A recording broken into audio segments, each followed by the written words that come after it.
Turn your camera on. What's up, everybody? And no, Adam, I'm not going to turn my camera That off. was inappropriately timed. Sorry. Happy Tuesday, everybody. The first day of the DNC was yesterday. Oh my gosh, a lot to talk about, a lot to analyze. Maybe some other Oh drama yeah. we'll get to later in the stream. Who knows? We'll see.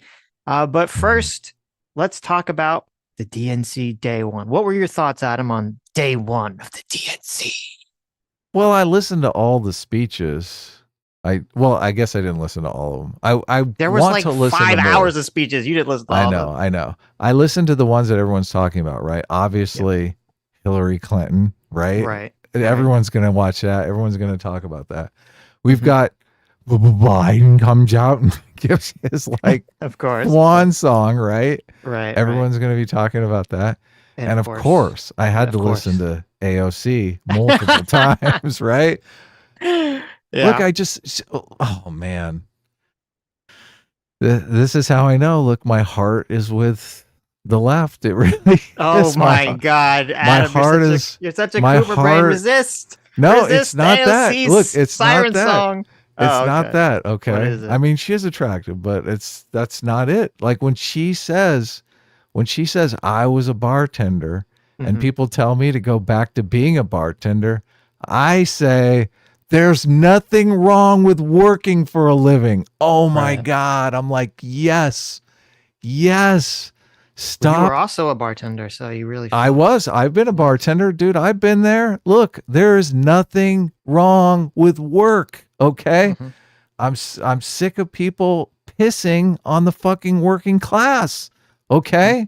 This is why people like Trump. Trump is they feel, and look, we can argue on whether or not this is sincere. I think many people can make a case that Trump is not sincere about his love of the working class, that he's using it to basically bolster his own ego so he can be a two-term president, you know, whatever, right? Hmm. I'm sure Hmm. AOC is doing a little bit of that too. I'm sure she likes dressing nice and going to the gala and, you know, driving around in nice cars and being a congresswoman, a respected congresswoman, right? There's Hmm. there's probably a just a tad bit of dishonesty in there when she says she'd like to go back to being a bartender, right? Who wants to go from being a congresswoman to a bartender? You're right, but it's good. It's a good line. It is Right. good. It is good. It's basically saying there is nothing wrong with you working for a living and that we should respect hard work, and the Democratic Party should be about respecting hard work. Hmm. Something I think the Democratic Party has drifted away from, right? All Right. these Right. fucking Ivy League elitists looking down their nose at the working class, like claiming, oh, the working class, they're all Trump supporters, right? They're all racist deplorables, right? Hmm. I mean, this was the mistake Hillary Clinton made. So I just look, I have a soft spot in my heart for anyone who's going to stand up for the working class, and even if it is a little, performative, I still think, my heart is with you. So, well, what are your thoughts? Well, regarding AOC, so I guess we'll start in chronological order of speakers. Okay. Because AOC spoke first. I sent you a video. I want you to bring it up. Okay.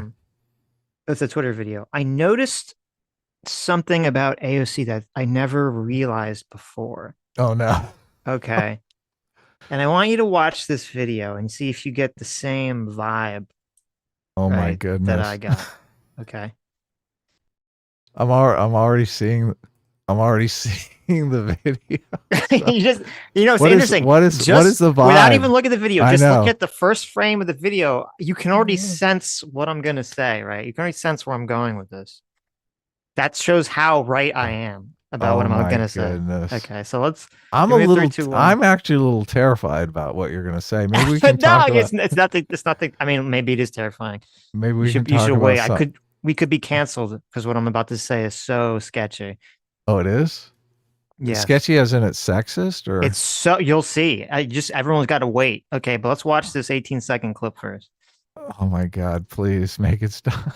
Are you ready? Give me a three, two, one when you're ready. Well, no, well, look, you can always send me these things ahead of the show, When right? I just remembered when you were talking, so Oh, okay. So You're like, I know let that me. Adam saw like that the face of AOC, and it kind of put him in like a daze, and he got distracted, and he Let me look this up. started fumbling around. He's like, I am so nervous, my palms are sweating.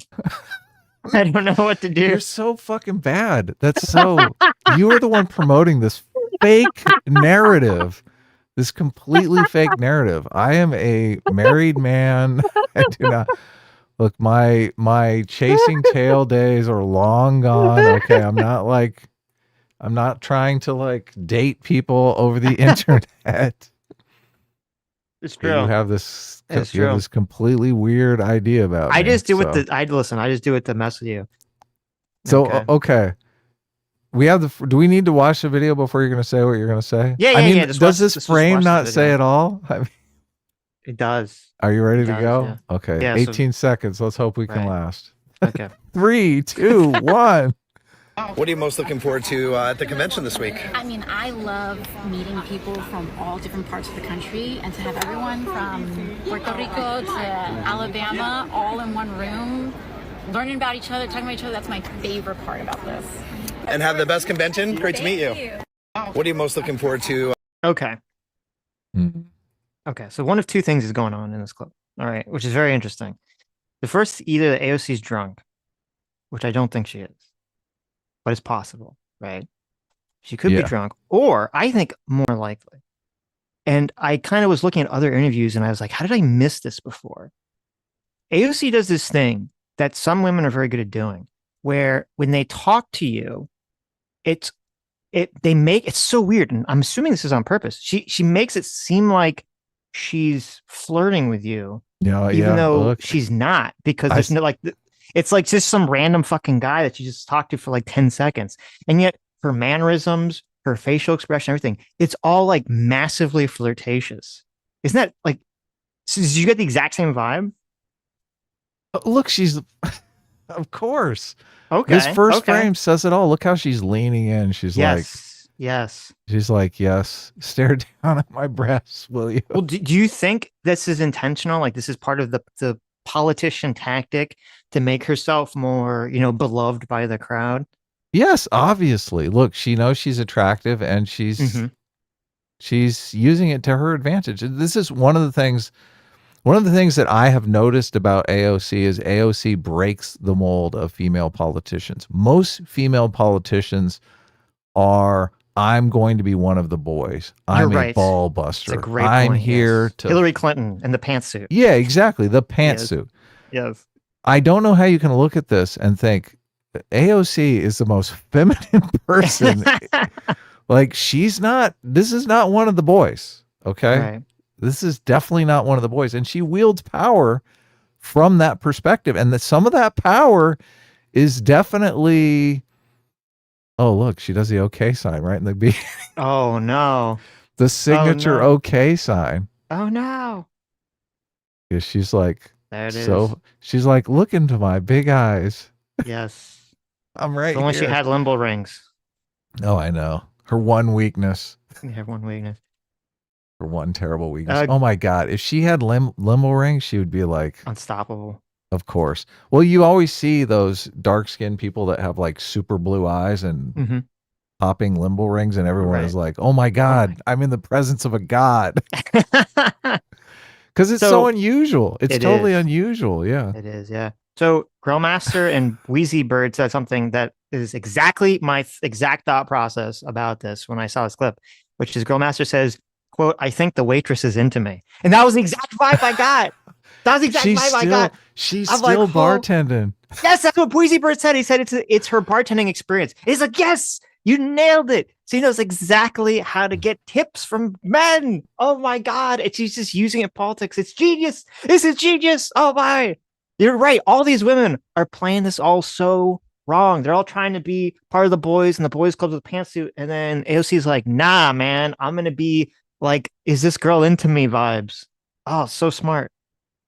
It is. It's genius. It really is. Yeah. Oh, People who think AOC is like a dum dum, No. I don't think they've No. got the right perspective. I mean, she might Yeah. have bad ideas about things, but I don't know where she's at price controls. Ugh, God. I can't believe we're having a price control conversation in 2024, but I know, right? Right. here we are. Especially when the Democratic Party has really adopted the Warren Mosler, Stephanie Kelton MMT perspective, and the MMT is completely against price control. So, Mhm. yeah. Well, I know AOC is really big on the blaming corporations for price gouging thing. Oh yeah. I don't know where she's about what to do about it. So, okay, so that's all I thought was interesting about AOC. I didn't think her speech. I mean, yeah, the part that you talked about was Mhm. like, I mean, that was good rhetoric. I thought it was kind of mostly uninteresting. It was very short, mostly uninteresting. Beyond that, I just Um, listened to the speech. I didn't even watch it. I was okay. obviously listening to it on my phone. So She didn't flirt in the speech. She didn't have the flirt fuck me face in the speech. So right. So she knew what she was doing. She's also wearing a different dress. I don't know if you saw the woman who was. Oh, I don't know. I don't know if I could find it. The woman that was like in charge, technically, the DNC was wearing the most horrendous dress I've ever seen in my life. I was like, what is happening here? But okay, The so head then of I the guess DNC was wearing a horrendous dress. yeah, it looked. I don't even know so, who that is these days. It was some woman. She looked like she was dressed like if Andy Warhol was an elementary school teacher. It was so bizarre. But The question I kept wanting to ask you as I'm listening to these Yes. is because it's an open question whether or not a contested election would be more, earned media. So do you mean? or a contested convention. Yeah. Because you'd have people, I mean, how would that even work? You'd have people giving speeches and rallying for support around different potential candidates, like as opposed to this unified message Cheerleading? against Yeah. the right. Yeah. So I Mhm. now that we're actually seeing it, like I'm in my mind, I'm sort of playing okay, what would a contested convention look like here different than this message of unity? No, you are correct. If from our perspective as like political observers, a contested convention would be infinitely more fascinating Yes. because you'd have, all these speakers would have their own person that they're advocating for. Maybe they're at odds with each other. There'd actually be like a narrative. Like watching the DNC would be like a story of conflict because you're would like, be. oh my God, Yep. those all these people that are competing, who's going to win? Who the speakers are all kind of vying for different people. There's actual stakes at the end of the DNC Yep. that you're kind Yep. of looking forward to. Now, obviously, none of that exists now because now it's just basically like a rah rah rah cheerleading things. Go Kamala, let's glaze Joe Biden, and Donald Trump is Hitler. Sort of all everyone's kind of on the Exactly. same, yeah, like the same 3 points. But so it'd be more interesting for us. I think it would probably be less good for whoever ended up becoming the Democrat nominee, probably because I mean Kamala got like the biggest windfall as the anointed one. Then I can't imagine like any replacement from Joe Biden doing better, at least at this early in the stages, in terms of getting popularity behind them than Kamala did by getting anointed. So Right. Yeah, she's got the windfall of support. So right. probably from the Democratic strategy is probably better going forward to win the general election, even though they would get way more attention because obviously people would want to know the outcome. It would be like watching the Super Bowl, right? We don't know which of these teams are going to win. Exactly. Although the Super Bowl is probably a bad example because normally you know which team is going to win before it ever begins. So, well, I don't think that's true. Not usually. I mean, we should watch the other clip too, because the one that I sent you about Walz having coach face. So Kamala did a short interaction with reporters, right? Off the cuff reporting on CNN. So everyone is like, oh my God, she talked to reporters. But it's hilarious because Coach Tim Walz, Uncle Timmy, is in the background there, and he totally has his coach face on. He's like, "Oh my God, is she going to catch the pass? Is she going to fumble at the end zone?" Well, yeah. You can see he's like on pins and needles. And the interview is, I mean, I don't know. Did you watch it? I didn't see the whole thing. I saw the clip you sent me. Right. The interaction I mean, is not great. it wasn't a good answer. It wasn't as horrible as people were saying it was, but it wasn't a good answer. Like, I understood what she was the concept she was trying to get at, which makes sense. She just was so bad at explaining it that made me think, does she not understand the concept, or is she just like tongue-tied? I don't know, because she gives these really bad answers so often. Yeah, I'm judging strictly on the performance. This is where, you know, the luster is going to come off of Harris, right? Mm-hmm. In these interactions, when you're like, wow, is she like a wine ant, or is this really presidential material? Did you see lion ant? Wine. Like, wine. I was okay. That makes more sense. Yeah. Well, but she might be doing lines. I don't know. Like, there you go. Not lion ant, but anyway. No. So. Oh my God, oh my God, you can see Walz kicking the dirt in the background. Oh my God, look at this look on his face. He's. Do you have the stream up? Look at this look on his face. I do. Yeah. He's like, oh fucking shit.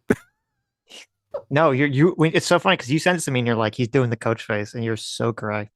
You're so correct. Look, even his wife is doing it. Oh my God, can she do it? We've had her behind closed doors.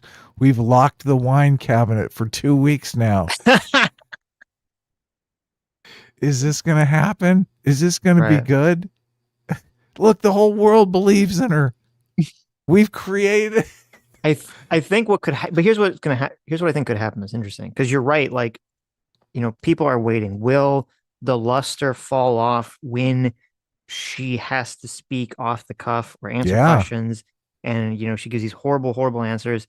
But I wonder, because we lived through months and months and months of people on the left in the media watching Joe Biden with his very obvious cognitive decline and just like hand wave it away, you know. So I feel like the same, very well, the same thing could happen with Kamala, where they built her up to this messiah status for like a month or a month and a half, so that when the emperor like comes out naked, people are gonna be like, what are you talking about? That's an amazing dress. David Pakman's going to be out there polishing up her halo. Oh, yes, she's a fucking angel. Exactly. Saint Harris, come to save us all. She's like drunk falling down the stairs. The drunk thing is interesting because, I mean, it was just like this. The drunk thing is like the JD Vance couch fucking thing, where actually maybe that's not really fair because like what I mean by that is in terms of there's just something that someone just kind of like made up. But the drunk thing like makes, you know, the couch fucking was just a troll, but the drunk thing, like, it makes a little bit more sense because you can see it, right? It like sticks in your mind. I guess I should say it's like the weird thing. It like sticks in your mind and you can see it. And I'm curious if it will gain enough traction that the mainstream media and Kamala actually have to address it. Because that's one of those things that's, if the Republicans can like really cement in people's minds, like I don't know if Trump should be saying this, but like if the pundits could really cement in people's minds that Kamala is drunk or has a drinking problem, I don't know how the fuck how do you respond to that as a politician? Like what's the counter to that? I'm not a drunk. Well, the thing, like, you just like, it just, I feel like acknowledging that you're like saying I'm not a drunk is already losing. Oh, it right? is. And because then it is a very, I don't know if it's true. Like, no one really knows if it's true. And I don't believe there's any evidence anyone has ever, shown to support this claim that she has a drinking problem, except for like random, quote, anonymous sources making up bullshit. But it is powerful because when you hear it and you watch her talk, you can see it. Whether it's true or not, you as an audience member can see what they're talking about, and it sticks in your mind. You're like, oh shit, is she drunk?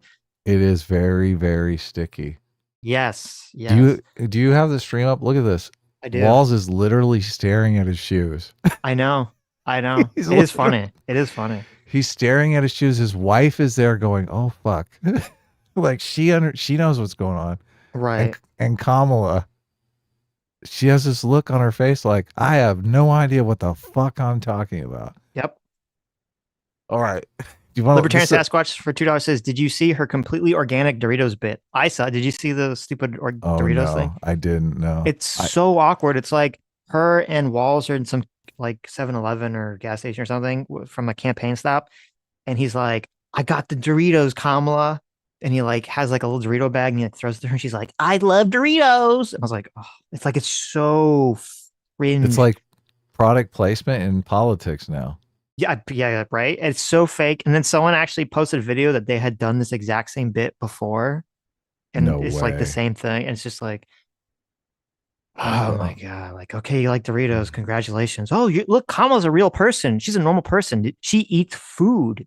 She eats food that you've eaten, that you put in your mouth. Doritos. Oh my god! Doritos are Kamala likes delicious. Doritos. Oh, jeez. And I was like, listen, Kamala fucked up. She should have been a hipster Doritos fan. He should have thrown those Doritos at her, and she should have been like, "What is this? Give me the Cool Ranch, Tim, you idiot." Oh wow. Then he would have been like, okay, maybe she is a legitimate Doritos fan if she's asking for the Cool Ranch. Those are good too. What Doritos taste bad though? They're all delicious. Those are the only, what other flavors are there? Those are the only two flavors I've ever had of Doritos. Doritos has more than one flavor. No, the nacho and the Cool Ranch. Is there what's the that's third it? flavor? That's the only flavors of Doritos? I know I've seen other ones, Come but I don't think I've on. ever had another type of Dorito flavor beyond those two. Oh, Those are like the okay. two most common, obviously. Yeah, I'm not a big Doritos fan, but I always see I them. mean, I can't anymore. But Yeah, look. get the tangy. She's been like, "Where's the trying Doritos to tangy stay- pickle flavor?" Okay, that's the real one. We're trying to stay ripped over here at the That's right. Sitch and Adams right. show. Can't be eating Cool Ranch Doritos all day. Although I True. would eat them for breakfast, lunch, and dinner if I could. Ugh. All right. Okay. Ready? Right. We're gonna so watch let's- this a minute what do we- and 8 seconds. Let's try. Well, we can't really pause anyway, so Oh, we'll okay, talk let me- about it I when didn't- we're done. Let me bring it up then. I don't know if I can do that. Oh, okay. Okay, I got it. Let me check the audio here really quick. Yeah. The audio on the last one was fucking too low. What Yeah, it didn't matter. 'Cause Anyway. It's all about the expression. body language? All right. Here we go.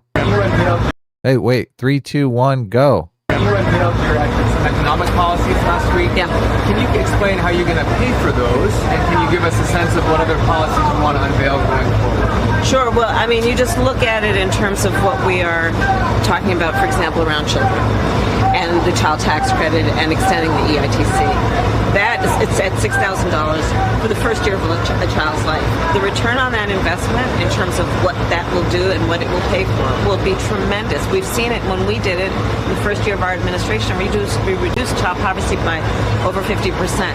So that's a lot of the work. And then what we're doing in terms of the tax credits, we know that there's a great return on that investment. And when we increase home ownership in America, what that means in terms of increasing the tax base, not to mention property tax base, what that does to fund schools, again, return on investment. I think it's a mistake for any person who talks about public policy to not critically evaluate how you measure the return on investment. When you are strengthening neighborhoods, strengthening communities, and in particular the economy of those communities, and investing in a broad-based economy, everybody benefits, and it pays for itself. Terrible. Okay. Terrible answer. Yeah. That's interesting. If I didn't notice this, if you go to 45 seconds, okay, Mhm. you see that I don't know who that guy is. The guy next to Tim Walz is like looking down, Oh, yeah. and then Tim Walz looks at him looking down, and then he looks down. Like he's like, I listen. Maybe Tim Walz is just autistic, and he's like, I don't know what to do, and then he sees this guy doing this thing, and then he just copies him or something. I believe that's Kamala Harris's husband. Oh, okay, interesting. All right, Yeah. He's like, oh, shit. right. Yeah, terrible answer. I mean, I guess what she's trying to say is that the way you pay for it is that the policy generates enough productivity and revenue in the economy that it pays for itself. I think that's what I'm just guessing that's what she's trying to say, but I don't know why she can't say it simply. Yeah. They probably have, filled her mind with facts and statistics and just given her way too much to learn. Mm, So she's been like cramming for finals for the last 2 weeks. And right. it's just, I don't know how you were with cramming for finals, but I was terrible at that kind of stuff. So, Yeah, no. and this is such immense pressure. Of course. This is her shot.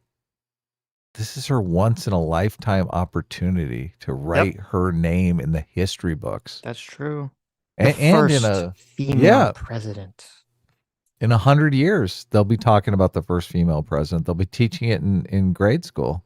Yep. So How hilarious and awful would it be if Kamala wins the election, she becomes the first female president, and then it comes out like 2 years into her term that she's an alcoholic and has a drinking problem. And so the first female president in United States history is forever marred, but with this like alcoholism. Like, oh my God, it'd be so bad. yeah. That's interesting. That's an interesting dilemma, isn't it? Oh no. That is Oh no. We'll see, I guess. Okay. I mean, she's looking down a lot like she's trying to remember. What was that how's this argument go? Yeah, what did they tell me? Look, you do slow down as you get older as the resident old person on the stream, right? Right. Kamala is 60. Okay. Yes. It does become harder to keep up with the young. It's exactly like sports, right? These guys who are still out playing football when they're in their 40s, it's like, nah, it's not a reality. Yeah, but it's like a question like this. It's interesting because you should have, if you have like a general ideology in politics about how to improve the economy or how to improve society, something, like the concept of the government spending money on programs that end up becoming more profitable for the country overall. Yeah, because they boost productivity, they give people resources, blah, blah, blah. Like that should just be part of like a standard Democrat lefty ideological like belief system that you wouldn't have to like dig deep to draw that out as an answer, right? That should just be like your general life view. Yeah, but they've kind of bought into the deficit reduction argument for so long. Maybe that investment argument is really not a thing. Right. So it is kind of new ground, but yeah, no. I mean, ultimately I like what she's trying to say. I just think aesthetically it's not great. It's definitely not great. And babe, tell your fucking vice president to smile and look at you lovingly. With what confidence. Kind of hype man do you got over there? Okay, wait. Here it's like Tim Walz. I want you to watch the video of AOC. All right. Yes. I want you to copy that. Look at Kamala like AOC looks at a random fucking person that she's talking to for 10 seconds. Look, if this guy here in the background staring at his shoes is your hype man, fire that motherfucker. Why is her husband looking like that too? Her husband should like be beaming like, there's my wife. No, he's going, look, I told her not to drink that second glass of wine at lunch. Oh, no. That's the look on his face right now. That is the look when your wife has drank one too many glasses of wine at the luncheon. That's exactly the look you get. She drank one too many glasses of wine and she's like now like drunk, but explaining something that she thinks sounds really smart, but sounds obviously stupid to like everyone in the room. And your husband's like, oh God. I know. This is so embarrassing. Oh my God. Oh, she's telling that story again. Thank you, Mr. Ubercross, for the 20 gifted subs. Thank you so much. Oh, yes. That's awesome. Thank you. Thank you. Okay, so let's talk about Hillary, and then we can talk about Joe. So Hillary also spoke at the convention. There's some things that stuck out to me was, number one, it's funny, she said Joe brought competency back to the White House. Right. Which I think was kind of hilarious, considering the entire point of him literally being forced off the ballot is because no one thinks he's competent enough to be president. I was like, oh no, Joe. I was like, well, how'd she say it? What are you doing? Did she say Joe, he shortly brought competence back to the... There was no hedging? Brought competency back to the White House for at least 2 years. Oh my God, that's so bad. And then after she said that, the crowd, this is interesting too. So the crowd goes into this thank you, Joe chant. Now, if you watched the DNC, you might have heard a lot of people in the crowd going to say thank you, Joe, which is weird. It's not like a chant. am I wrong? Is that a chant that people have been like saying before? It felt like the people in the audience had been heavily coached to provide Oh, Joe with a no. big old glaze Oh this no. convention. Sometimes they turn the teleprompters around and aim them at the audience. And it says like, thank you, Joe, parentheses, chant, you fucks. Right. They have special teleprompters for the audience a lot of times in a studio audience. I wonder if they couldn't have those at the DNC. They right? 'Cause might. someone would photograph it and be like, "Oh, look, they're frauds." They couldn't do you know that. what? You're correct. But there obviously was coaching, because when they would say thank you, Joe, people would like pick up. They had these signs at the ready that said "We love Joe." Oh, okay. That were all like, and they weren't homemade signs. They were like standard made, hundreds of Right. these little placards that they had handed out to different people. And so they're ready. They're like, "We love you, Joe." So it's very interesting to me. The spectacle of the DNC was to make it like this, like retirement sending off party to like the boss, who, this is what it seemed like.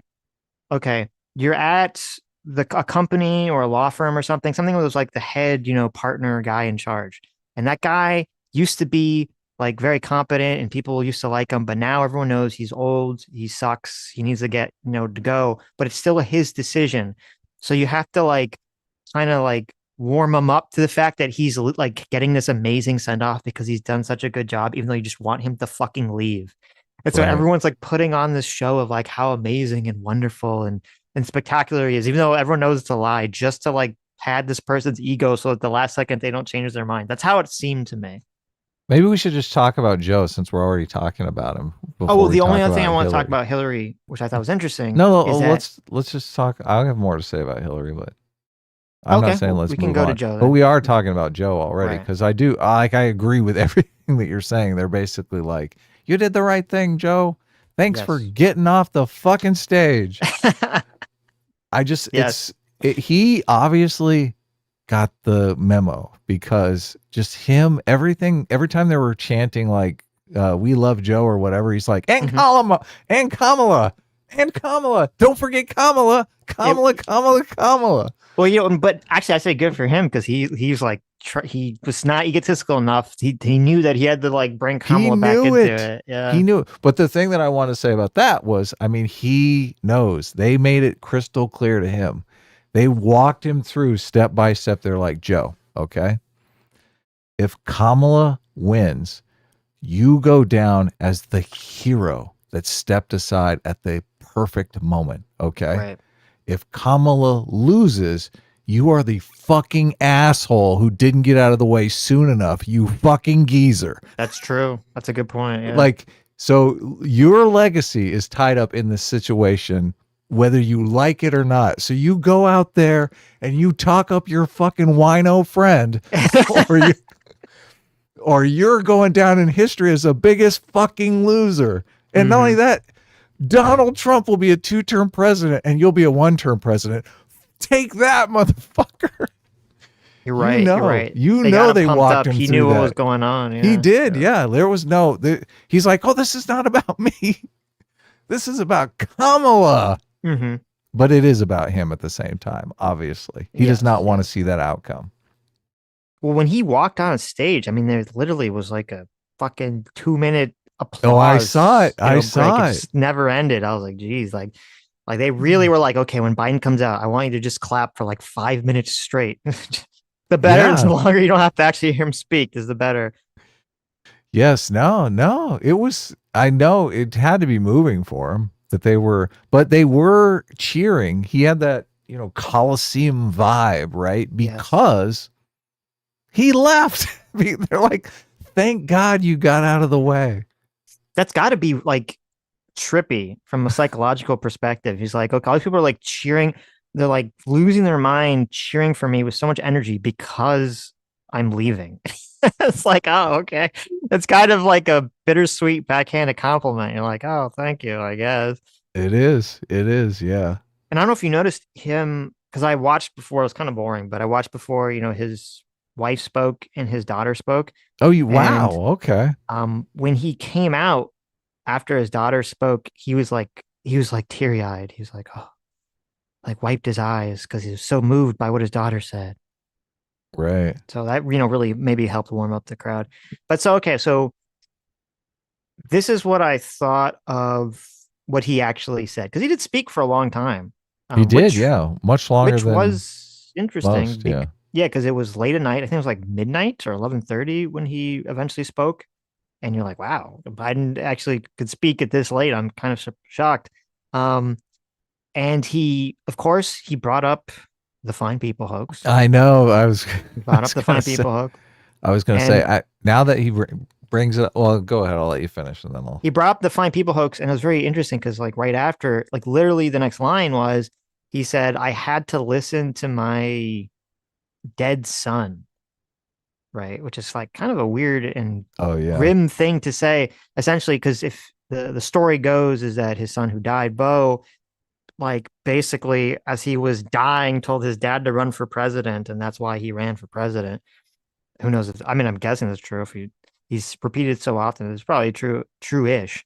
And so it's weird for him to go from the fine people lie to immediately be like kind of using this memory of his, dead son's dying last wish. I don't know. It rubbed me the wrong way. It seemed kind of ghoulish, but. Right. Yeah. Obviously this is like the Biden thing, though. I mean, he was in the Senate because his wife and I think kid were killed in a car accident when he was like 25. So it was a complete sympathy vote. Yeah. Right. So this is like, this guy must be the most unlucky motherfucker in the world, right? Mm-hmm. Like, I guess lucky and unlucky. Well, I don't know. I'd rather keep like my wife. I'm going to say unlucky. I mean, he got saddled with Hunter instead of Bo. So you're like, why couldn't have Hunter died, Oh God, that's dark. Don't say that. Listen, everyone, including Hunter, knows that Biden, that Joe is like, if he had the Sophie's Choice button, it wouldn't have been Bo on that bed. So the thing about the fine people rhetoric. Yeah. And I guess I haven't really been paying attention because when the fine people rhetoric comes out, I just think, okay, well, this is based on like a factually untrue situation, right? It's completely pandering to this narrative that Donald Trump is a racist white supremacist and we're teetering on the edge of white supremacy. But I was listening to the fine people rhetoric this time very closely. I'm like, this motherfucker. And the way he says it, it's so legalistically like defensible. Like if he got dragged into a court of law on defamation or anything like that, I think he would stand. Just the way he words it and the way that he says it, like he's talking about the people in Charlottesville who were there, right? Legitimately there. I mean, right. So he lays out the situation and just leaves out enough that you're like, okay, well, this would pass the truth test in a court of law, which I think they must know the factual inaccuracies in this narrative to be able to do that, right? That's very interesting that you said that, because you actually answered a question before I asked it. Okay, because the question I was going to ask you today was, is Joe Biden, because of his age and his mental incompetency, maybe he literally just can't remember that the fine people hoax is the fine people hoax has been debunked. That's why he keeps going back to it. But you're saying no, because the way he's framing it so carefully, that can't be it. It has to be intentional. And you're right, because he did basically say, like, you saw all those people, without their hoods come out. And then Trump said they're fine people. He said something like Trump said they're fine people on both sides, and he knew what he meant when he said it or something, right? Yeah, we don't have to watch it now, but we can watch it on a live stream later in the week, because it is kind of fascinating. It really is. Yeah, he leaves out the part when Trump said the fine people on both sides. He says, I'm not talking about the neo-Nazis, obviously. So obviously, yeah, right. And he doesn't say the fine people thing in the first exchange at all. So right. Yeah. But but look, that is, if Trump wins and he becomes president, look, I don't even know if he's smart enough to fight against that narrative, because he never fought against the narrative when he was president. Why would he fight to change it now? Like he kind of has the attitude that that narrative is false, and history won't remember a false narrative, which I think that's laughable, right? How many false narratives probably exist in history? Mhm. Yeah. No, you're correct. I mean, Trump has always been really almost like bizarrely bad at being able to react to things Yeah. in ways that I just don't think he's capable. He has a very weird Trump has a very weird way of speaking. I don't know if it's also his age. He just seems like he can't very clearly articulate specific concepts, like that the fine people thing was a hoax, the bleach thing, some of the other statements he's made, and it's very weird. It's very weird to me. Maybe he's not defending it because he thinks that is part of his voter coalition. He doesn't want to erode any votes, Well, especially now that he's like right. neck and neck with Harris. That is like the Democrat and the left's kind of argument. I'm kind of skeptical of that because I Right. notice that behavior just seems to be the way Trump acts with everything. Same thing with the bleach thing. He said it was a Right. joke, right? I was Like- being sarcastic. Right. Or so I don't know. I just think that's just the way that Trump thinks or speaks is not clear exactly. Right. So we had the fine people thing, obviously. But there was something that was interesting to me because Biden's whole speech was very angry. It was Oh, very yeah. doomy and gloomy. And it's fascinating because, now the Harris campaign has gone off in this polar opposite direction, right? They've gone in this, Kamala is filled with joy and positivity, and, we're going to be happy, happy, happy. And it was very interesting to see the contrast of Biden being angry, angry, angry, doomy, doomy, doomy. And I'm wondering if that's because maybe Biden is just old and he can't update his software to be happy and kind of follow the new positive messaging of the Harris campaign. Or I thought something else here, which is maybe kind of explanatory for this, because when I would watch, when you'd see Biden's like older speeches, went back when he was like, younger and more competent, he didn't have this like angry old man vibe to him, usually when he was speaking. And I think what's going on here, this is my theory about this, is that we have to remember what anger is, what Okay. emotions are, right? Emotions and anger are forms of chemical energy to motivate behavior. Of course. Yeah. And I really think that with Biden, that the reason that they have him do these angry speeches, because these speeches are written out in advance, right? It's not like he didn't go up there and just come up with this off top of his head like Trump did for like an hour. I don't believe Biden is even capable of doing that, whatsoever. So they wrote this in advance. They wrote the speech knowing it was going to be very angry and very doomy and very gloomy. I think his speechwriters know that if they give Biden a normal speech or even a positive speech, he just can't perform it. He literally doesn't. He's too old. He doesn't have the energy to perform these speeches. So they have to write them super angry because that's literally the only way he can be motivated and energized enough to seem not dead, to seem competent. Like they use the anger to mask, this lack of energy and enthusiasm that he naturally has. He can't sell the aspirational speech anymore. All he can No. do is the angry, get off my lawn. Yes. Old people rant. Well, people do like rants, so. But it really shows why, and it was kind of fascinating. I don't know if this is what people on the left will take away from it, but watching his speech, it really contrasts how much of a good idea it was for them to switch to Harris, because this angry doom and gloom old man strategy is just not going to work at all. I think it's part of Trump's problem is that Trump has kind of a similar, he doesn't have that anger, but he's kind of doing the same thing where he's like, Kamala's awful, evil, destroying the country. Like, and Kamala just being more positive, I think, is like what a lot of people want, what a lot of people are connecting with. This hopeful vision. I mean, it could all be an illusion, right? Or a mirage, but that hopeful image of positivity, I think is so much more persuasive than this like angry doom and gloom, Biden image that he's just been, cultivating for the last 4 years. Yeah, the hope versus fear. Like Trump's campaign is basically running on fear. Like they'll destroy the economy, Yes. they'll destroy the country. And just from what I've seen so far, the Democrats are running on a much more aspirational message, which is odd. I mean, yeah, I guess they did. He hit the Charlottesville stuff and didn't really focus too much on Trump beyond that. And Hillary mentioned Trump briefly. I don't think she really dwelled on Trump either. Mm-hmm. So, and AOC didn't really. I mean, she might have mentioned Trump, but did she?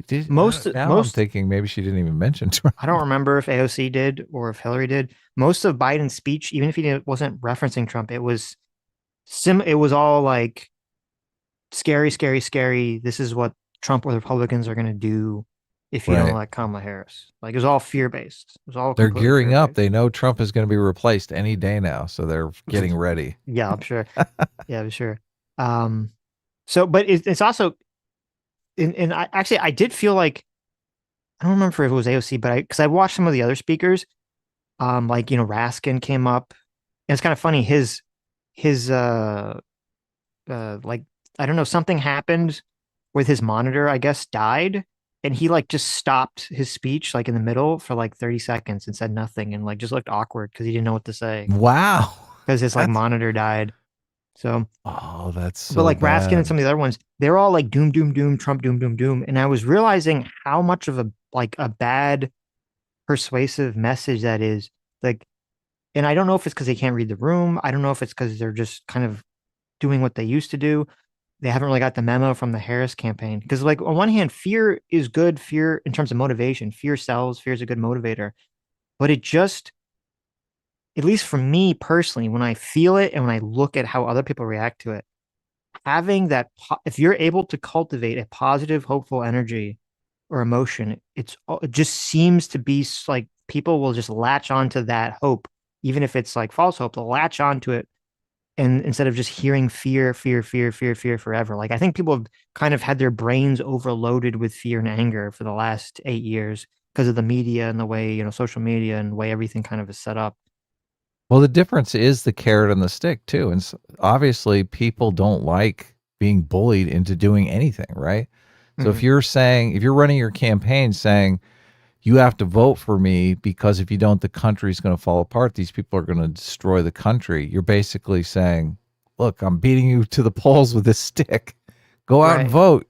You have to vote, right? As opposed to, an aspirational message where you're saying, look, come out and vote for us because we have a clear vision for the country that's amazing. You're like, oh, look, I like good things. I want good things in my life. Right. Well, and it's interesting because when you say clear, like the vision could be clear even if the policies are vague, right? Oh, yeah. Like the vision in the person's mind just has to be clear. And then actually, I think that's part of Trump's success when he ran the first time was that he was actually running on a positive message of change. He was running on drain the swamp, right? Like there's all these problems in the system and I am going to be the one to fix them, hope and change. Why don't they turn that on Trump? Because Trump keeps saying Kamala was there for 3.5 years. Why hasn't she done anything? Why doesn't she say, well, you were there for 4 years, buddy? What is your excuse? Well, I don't know if she said that. I think the response would be, everything was better when I was president. Oh, so, okay. You're right. Yeah. I don't know if that'd be a good idea, which, I mean, Trump has said that to some extent, but you'd have to paint how things deteriorated towards the end of his presidency. You'd have to make a good argument why. Oh yeah, things were great at the beginning when you inherited the Obama. Yeah. Right. Yeah, I mean, they could do that. I don't think it'd be fair because obviously, the end of his presidency was COVID, but they definitely could try to bank on, the end of, Trump started strong because he inherited Obama's legacy and then he ruined it with BLM riots and COVID. They could try to saddle Trump with all that stuff. All right, you want to move on to Hillary Clinton? Oh, the last thing about Joe was kind of funny is he had this one line where he said, which is kind of fascinating. He made sure to say that he wasn't angry at the people who told him to step down, and that was fake news. And I thought that was fascinating that he made sure to say that specifically in the speech. Did he blow a kiss at Nancy Pelosi? Did we get the reaction shot from Nancy Pelosi? There was a reaction shot of Nancy Pelosi at some point, but I don't think it was in relation to that. I don't think it was in relation to that. So they need to get better producers at the DNC. They do. You need they do. you need like a split shot of Nancy Pelosi when he says that, and her blushing and blowing him a kiss. Right. So yeah, so back to Hillary. So besides Hillary making that competency back to the White House thing, I thought so. It's interesting because again, it shows you like we have Hillary, Biden, and then Harris, and it shows you like what like they're each kind of stuck in their initial campaign. They haven't really changed. You know, Joe's still on this find people, doom Trump evil like campaign mode, and Hillary's literally still stuck in identity politics. The majority of her speech was identity politics, women, black women, identity politics, identity politics. It's fascinating to me that these people have basically run these campaigns that haven't been that successful and they can't change or adapt. Right. Well, let me give the opposite side of that. Okay. That argument. And I do think the framing was slightly different than she has been doing than she did in her campaign on the woman thing. Mm-hmm. Now, I've been saying for a while, I kind of had this epiphany that, a lot of people, they want to believe that they're living in historic times. This is why a lot of people fall into like conspiracy theories or end of the world cults. They want to think I am living at the end of time, right? This is when God is going to come back and cleanse the world, right?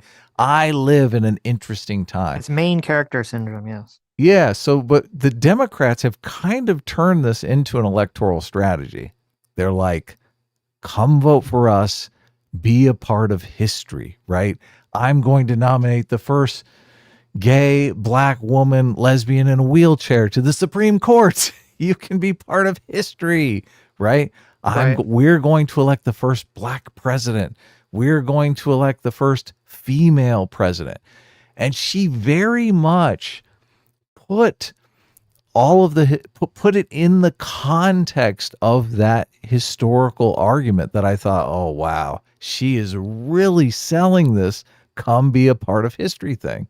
She laid out all the women's suffrage points in history leading up to all of this. And this is the chance for you to make history. They're inviting you. The unsaid argument is kids, come vote for us. We're making history. You can be a part of history. Don't you want to live in interesting times? No, I think you're completely correct. And you're right. It is interesting because it is the identity politics, but then they shifted. They add this angle of, because you're right, she goes through women's suffrage. Like she literally was like in 18, blah, blah, blah. She did, yes. Right. All like she's the literally turning points. Yeah, right. She's literally going through history. And so, yeah, it's definitely taking identity politics and framing it through this historical lens. I think you're completely correct that is the thought process that they're doing. You're like, I think will it work? I think that's the one thing where I disagree with you is I don't think that many people care about that or would really vote for that. At least now, like with Obama, it seemed like there were a lot of people who were literally just saying, I'm going to vote for Obama because he's black, right?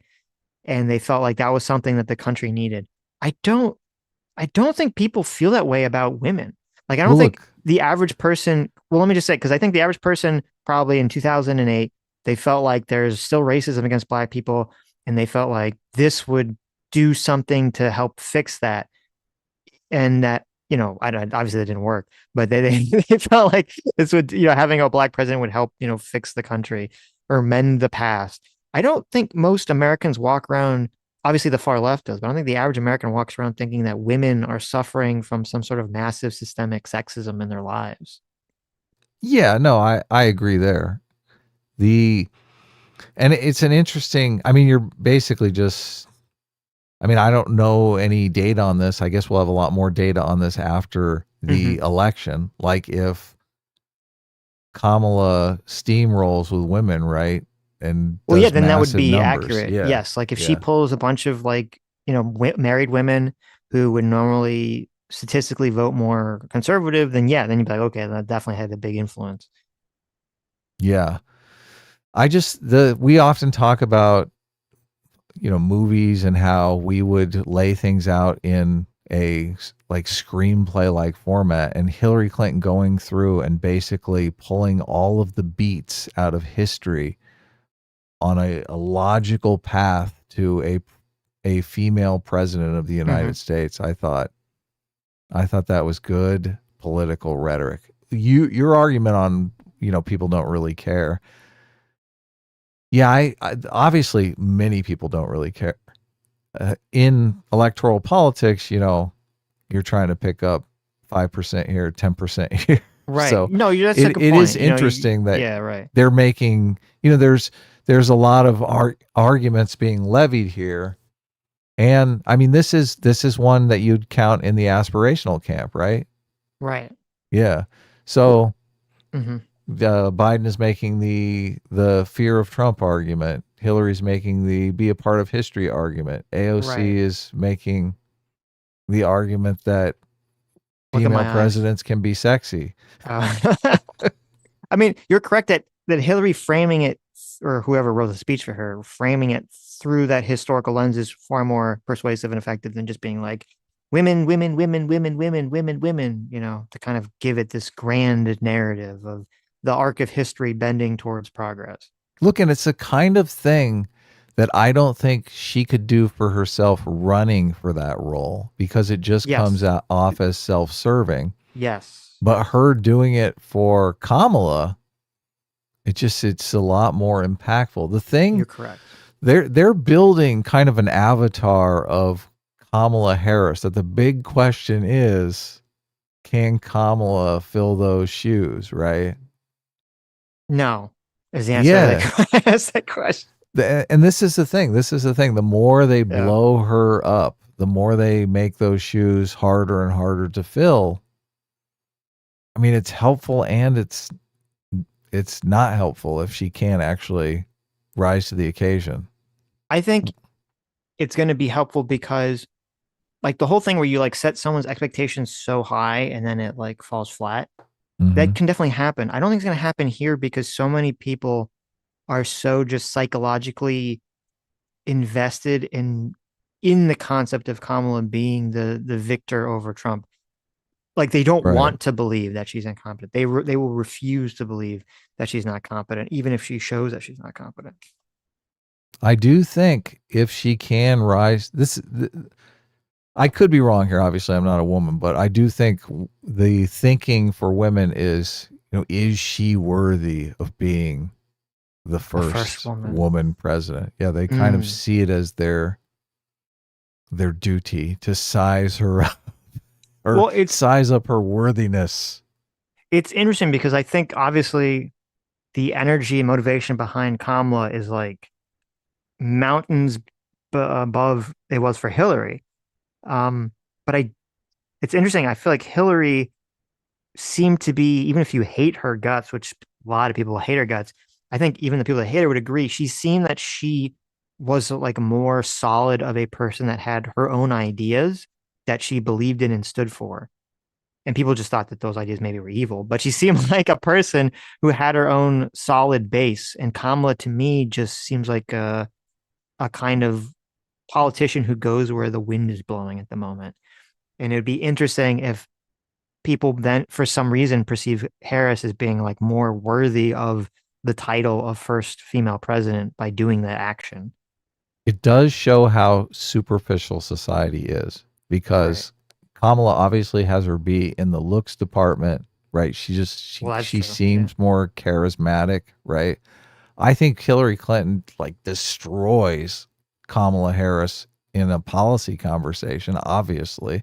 I mean, she went in and did all that stuff with healthcare like forever ago when Bill Clinton was president, right? She's been in these policy debates her entire adult life. So I think Kamala has kind of become I'm skeptical Kamala can have a policy conversation. We'll find out. Right. Different people are good at different things, right? There's there is people who have the intelligence to be performatively good, and there are the people who really like know the substance of different topics. You know, Bill Clinton was obviously great at both, but I think Yeah. Kamala might just be performance only. Go I ahead. don't think Kamala is good at performance. She's just all kind of running on this facade, this imaginary wave of being the anointed one. The hype. Yeah, I mean, she's not terrible. Like, she's better than Hillary is. Hillary has very, very bad charisma. Even though her speech, like the last night, wasn't bad, but normally there's something about Hillary that's like her vibe is very, very unlikable. She has a very strong like she has that like older school principal vibe that people really despise, and maybe that's kind of the problem. Kamala obviously doesn't have that. What I'm very curious about with Kamala is like she's a person who is literally, you know, a prosecutor in multiple high level positions. She was a senator, she was a vice president.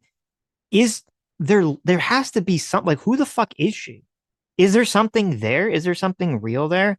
And it's just been lost because of political pandering? Or was there never anything real? And that, to me, on a personal level, that's what I'm interested in, is there actually a real Kamala there that we will ever find? Or is it just, is there never been anything there?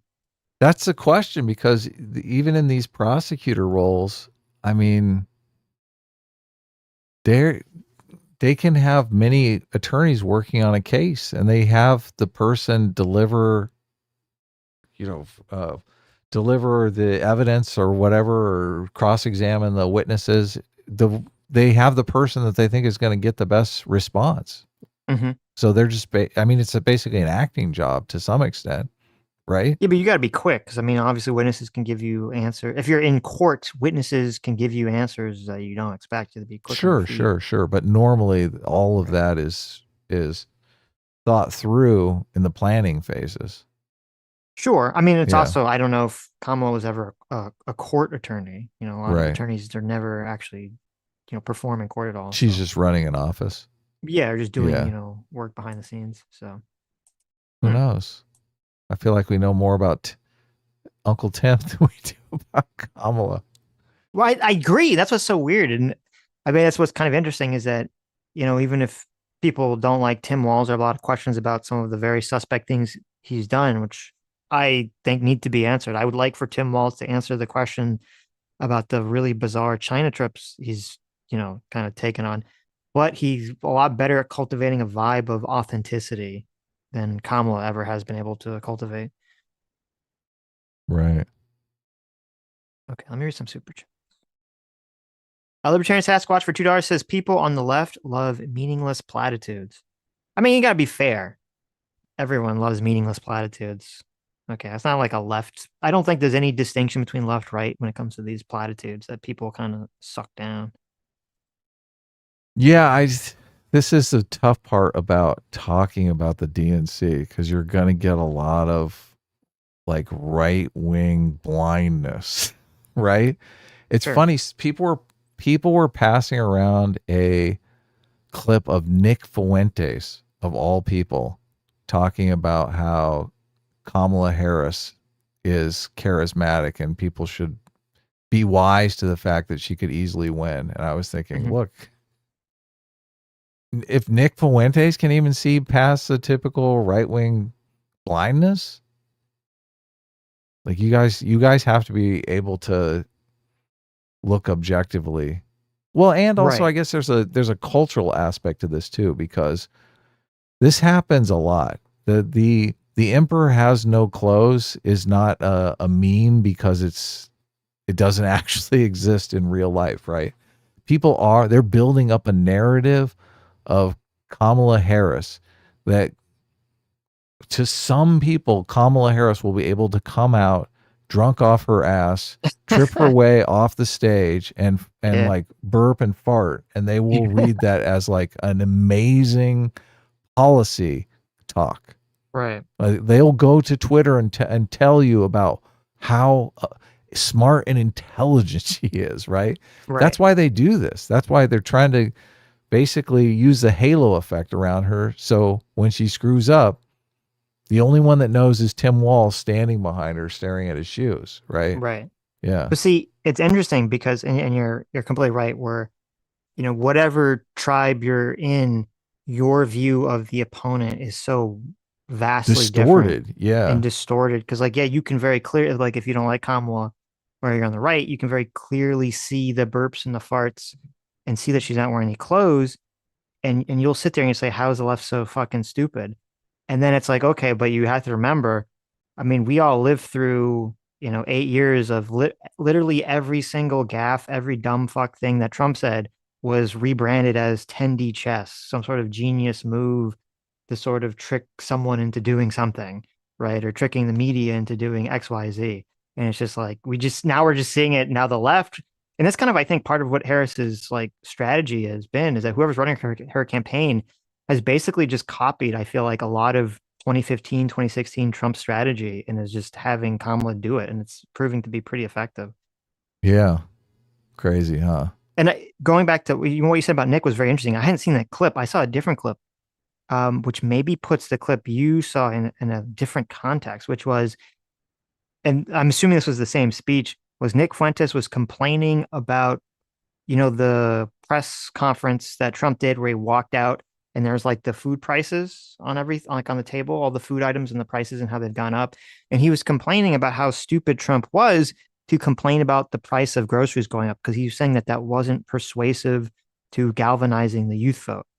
And people were criticizing Nick, saying that he's a dumb fuck, because obviously if you look at the polling, like, the price of food and inflation is basically the number one issue. The economy is generally the number one issue that people care about. And I think that those complaints are true. But also, I think Nick is also correct in terms of it's not really an energizing message for the youth. And Nick's in his own little bubble of like weirdo young people that are hyper galvanized about white nationalism and identity politics and all that shit. And so when he looks at Kamala, I think the reason he can see her level of energy is because she is being persuasive. Her energy is directed at getting the young, left vote to come out. And that's why he can see it as being effective. Right. He's playing the same game. Yes, yes. There was an interesting, I think it was a Breaking Points video. They had, because there was a big, well, okay, it was kind of funny. Before the DNC actually happened, there was all this talk of like 40,000, 100,000 pro-Gaza protesters are going to show up and it's going to be chaos, right? It's just like this insane shit. And then, at least yesterday, I don't know what's going on today, but yesterday it was like 1 to 2,000 people showed up. Oh, And really? it wasn't anything like terribly crazy. I actually watched, they had a video feed of some of the rallies, and it was the most boring, lame shit ever. They just had all these speakers come up back to back to back, and they talked for 2 to 3 minutes, and they all said literally nothing except for, they said nothing of substance. They'd all just say, we got a Gaza free, woo. So Breaking Points, they had some interviewer kind of going down, and they were asking these people questions. And she said that when they're interviewing the people at the protest, a bunch of them said that they would vote for Kamala if the Democrats or her were able to get some kind of ceasefire going before the election. And I thought that was kind of fascinating because, like, from a logical perspective, okay, if you're someone who is a single issue voter about the Palestinian people, and their plight, you'd be like, yes, you'd be happy that Israel stopped blowing them up. But wouldn't you be like, I mean, isn't it already too late? Like, how many people have died? The country's basically been, or Gaza's basically been, fucking reduced to rubble. Like, it's weird to me that people would be like, oh, well, if they get a ceasefire now, I'd vote for them. It's like, really? Like, Well, I they're don't know. looking for an excuse. I mean, they want to vote. You think for that's them what's anyway. happening? This is an excuse? Yeah, look, I don't know. I just think. I think it's just because their belief or their vision about Palestine and caring about the issue is performative.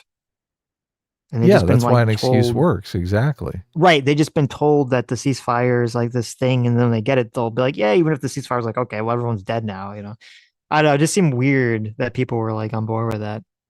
How many people over 30 were talking at this pro-Palestinian? I think there was like 3 out of 2,000. Okay. No, I'm just kidding. I don't know. But yeah, obviously the majority were young.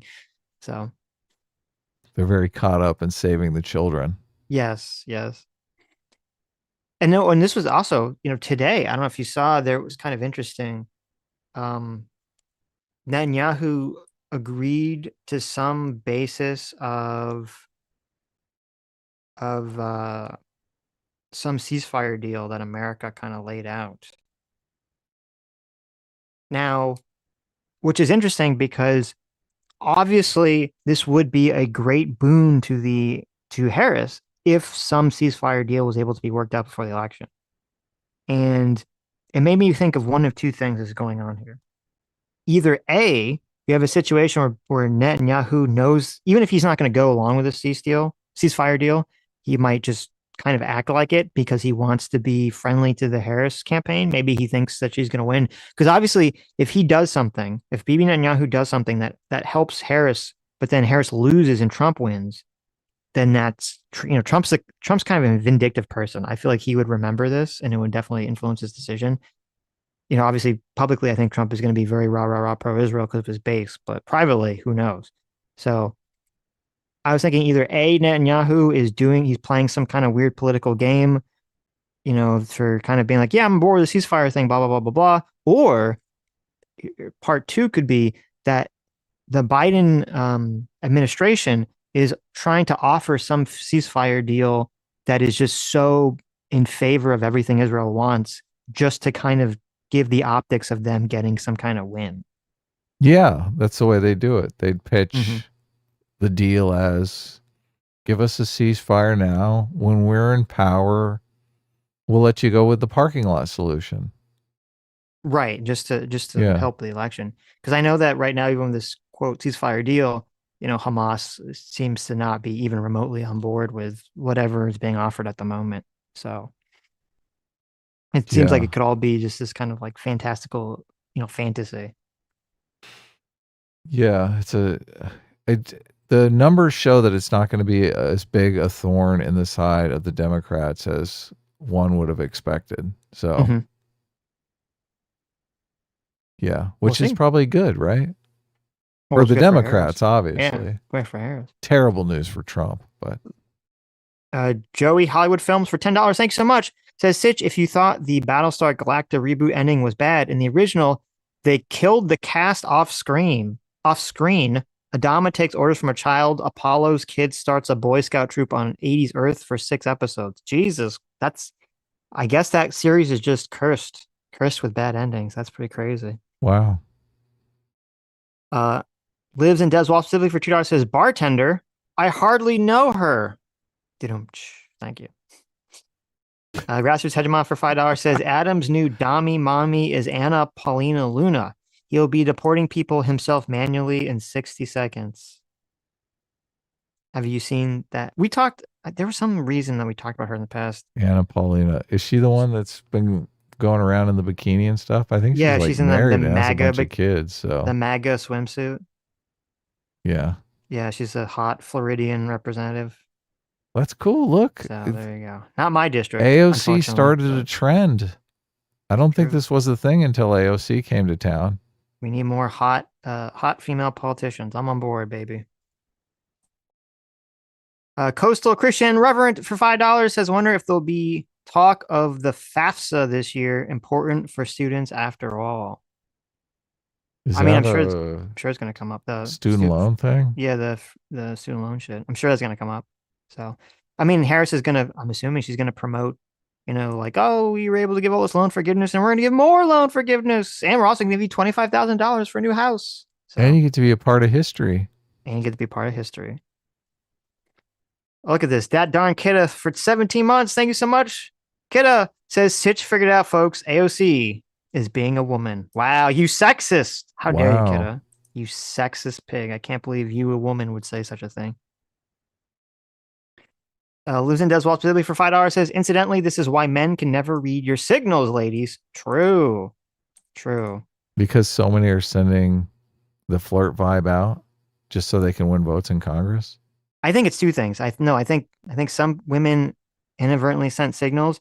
I think some men get success by just being very obtuse, pursuey, and ignoring signals. So kind of leads to this situation. You got to read David M. Buss. He's the guy. He's got a great book on this topic. Right. Yeah. Dr. Diller for $2 says, you have it confused on AOC. Being manipulative isn't a sign of intelligence, especially given all her self-professed ideas. Lots of tubby girls hide their neck blubber online, but that doesn't make them PhD students. Wow. Okay. Wow. Someone's really salty. M8566 for $5 says, people want a president they can have a beer with, not one that will drink them under the table. That's hilarious. Yeah. There you go. Well, I don't know. She seems like a quick drunk if she's just drunk all the time, right? That's true. Ryan Awool for $5 says, did you see Andy Bashir seemingly say Vance should have a family member go through rape to see if he still has the same abortion stance after that? Ooh, that's not good. I didn't see that. No. What is... Oh, that is another Sounds pretty thing. crazy. That is another thing. It was Hillary. I believe it was Hillary Clinton. Maybe it was AOC. Mm-hmm. They're blurring together. Somebody said they were going to push to make abortion legal, make abortion legal nationally, right? Mm-hmm. Not push it off on the states. And at first I thought,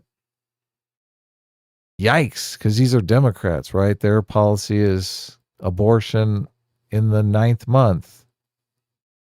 So do we really want that nationwide? But then after thinking about it a little longer, I thought, well, there's probably women in Alabama right now that are like, ugh, the abortion laws here stink.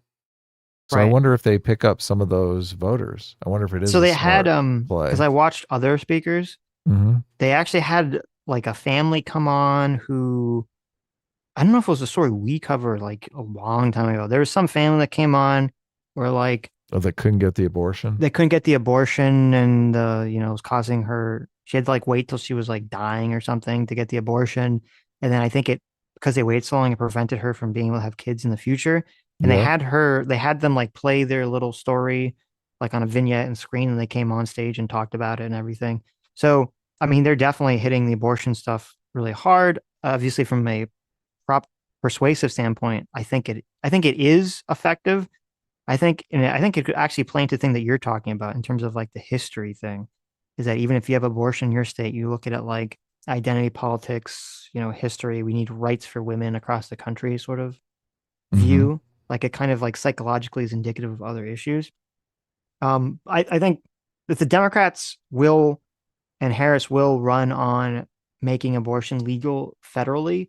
What I'm guessing she'll say, I don't know if she has an official stance or the DNC has an official stance. I'm guessing what they'll say is that they want a federal law to just be on the Roe v. Wade time limit, but then they won't actually put a restriction beyond that. And then the states can either go further than that if they want. And that'll be kind of the complaint that the right will point to. So. Right. Yeah. It'll be interesting to see if they can pick up moderate women in red districts with that policy prescription. So I sent you a clip. This is the clip of Andy Bashir. It's 16 seconds. So I can't watch it. You can't watch it? No, too long. Okay. Read some super chats while I bring Joe it the up. Make for $5 says, did you consider the return on investment when considering the return on investment? No. Did she really say that? No. But I mean, she essentially said that in spirit. So lives in Deswall specifically for $5. Thank you so much. Says after the Doritos bit, I don't believe Kamala eats food. Unrelated, Frito-Lay should make Doros, the larger chip that the Spanish diminutive suffix imply. There you go. I like that. You have Doros and Doritos. That's funny. Philip Cogans for $5 says the best way to combat the drunk label is probably to lean into it. You know what? You're probably right. That has been the Harris campaign strategy for everything, is to just sort of like lean into it and be like, either to lean into it and say we're cool because we do this thing, or to say you're weird for bringing it up. That's kind of like the reverse Uno, you're weird card. So yeah, why can't she just go all critical drinker? There you go. She's like, yeah, I'm drunk. What of it? That's my brand. it would be interesting because you'd have two competing narratives if they tried to lean into it. You'd have Kamala saying like, yeah, I like to drink like a normal American does. And, I'm fun and it plays into the joy thing. But then the Trump campaign can run it like, she's got the lampshade on her head. That's why she's always so giggly because she's a fucking drunk. And it'd be kind of fascinating to see which narrative Wins gains out. dominance. Yeah. I think it would be difficult. I think that's a strong narrative if they start pushing that direction. Because here's part of why it would be a strong narrative. Kamala is gaining not power. She's gaining propagandistic influence by running on this joy, positive narrative. And if they throw out that she's a drunk, that might make her feel self-conscious to try to tone back on the joy and the energy, which would be a mistake. Right? So it puts her in a weird situation because she either has to keep trying to go forward and being joyful and happy, which makes you look drunker and you play into the narrative, or you pull back on it, but then you lose your energy and you appear more serious, which would be a mistake. So they haven't really, it's been kind of skating around the edges. Maybe it's building momentum, but I do think this could be a narrative that could pose a problem for Kamala in the next month or so.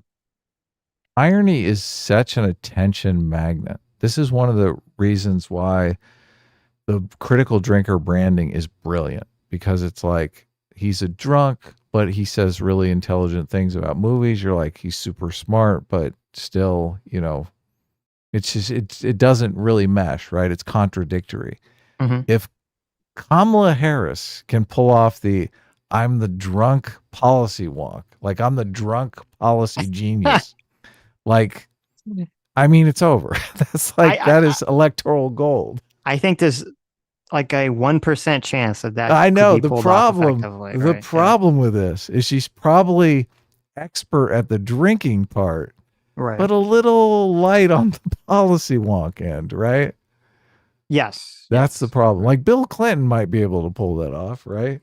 Right. Yeah. If she seemed really like on board, like on top of things, really with it, then yeah, maybe. But obviously she doesn't. So that's gonna be like impossible. Yeah, she can't pull it together. So right. But it's fun dreaming, right?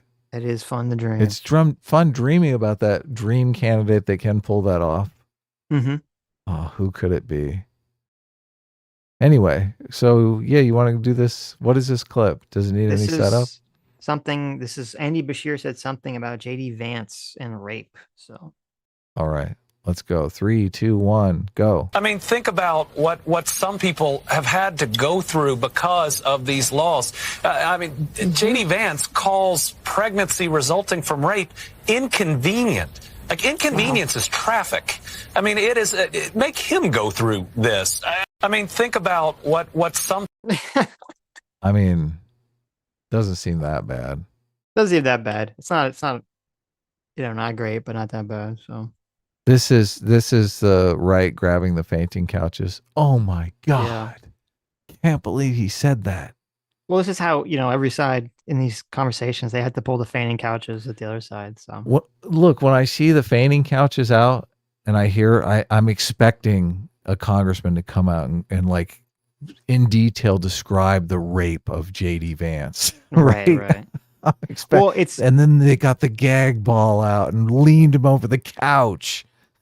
I think you're correct. You're 100% correct. But I think it might be good because in the clip itself, Bashir is pulling out the fainting couch first because he's like, JD Vance said rape is inconvenient.